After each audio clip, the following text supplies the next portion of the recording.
بسم اللہ الرحمن الرحیم۔ نہ زاہد کے رزق میں کمی ہو سکتی ہے اور نہ لالچی انسان کے رزق میں اضافہ ہو سکتا ہے۔ حضرت امام حسن مصطفیٰ علیہ السلام کا فرمان ہے، جو دنیا سے محبت کرے اس کے دل سے آخرت کا خوف ختم ہو جاتا ہے، جو دنیا کا زیادہ لالچ کرے اس کی غیرت ختم ہو جاتی ہے اور غضب الہی کا وہ مستحق ہو جاتا ہے۔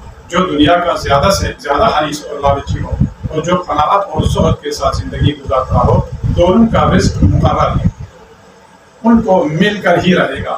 زاہد کے رزق سے نہ کوئی کمی ہوگی اس رزق میں، نہ لالچی انسان کے رزق میں کوئی اضافہ ہوگا جو اس کی زیادہ فعالیت کی وجہ سے۔ ساری خیر و برکت اسی میں ہے کہ دنیاوی زندگی کو 1 گھنٹہ فرض کر لے اور اس پر صبر کرے تاکہ آخرت میں ابدی سعادت اور خوشبختی جو ہے اسے نصیب ہو جائے۔ طلب کرنے والوں کی 2 قسمیں ہیں، جو دنیا کا طلبگار ہے۔ ایک گروہ وہ ہے جو دنیا کا طالب ہے، جو جب بھی اسے کچھ حاصل ہوتا ہے اس کی ہلاکت کا سامان تیار ہوتا ہے۔ دوسرا گروہ وہ ہے جو طالب آخرت ہے، جب بھی اسے حاصل ہو جائے تو وہ اس کی نجات اور خوشبختی کا سبب بنتا ہے۔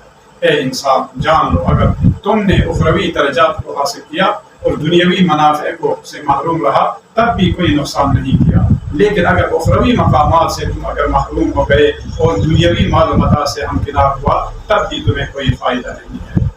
اور کتنے ہی باغات اور چشمے جو لوگ چھوڑ رہے ہیں اور کتنی کھیتیاں اور عمدہ محلات چھوڑ کر چلے گئے اور نعمتیں جن میں وہ مزہ لیتے تھے اسی طرح دھرے رہ گئے ہیں، اور ہم نے دوسروں کو ان چیزوں کا وارث بنا دیا، پھر نہ آسمان و زمین نے ان پر گریہ کیا اور نہ ہی وہ مہلت ملنے والوں میں سے تھے، بلکہ ابو عطاہیہ وہ کہتے ہیں کہ جمعوا فما اکلوا الذی جمعوا وبنوا مساکنهم فما سکنوا وكأنهم كانوا بها ظعنا لما استراحوا ساعة ظعن۔ ابو عطاہیہ کہتے ہیں کہ لوگوں نے مال دنیا کو جمع کیا لیکن کھایا نہیں، مکانات بنائے لیکن ان میں رہا نہیں، گویا یہ لوگ دنیا میں حالت سفر میں تھے اور 1 گھنٹہ بھی استراحت کیے بغیر یہاں سے کوچ کر رہے۔ لہٰذا انسان کو توجہ کرنی چاہیے کہ اس دنیا میں کیسی زندگی ہو، ہوشیاری کے ساتھ زندگی گزارنا چاہیے۔ السلام علیکم۔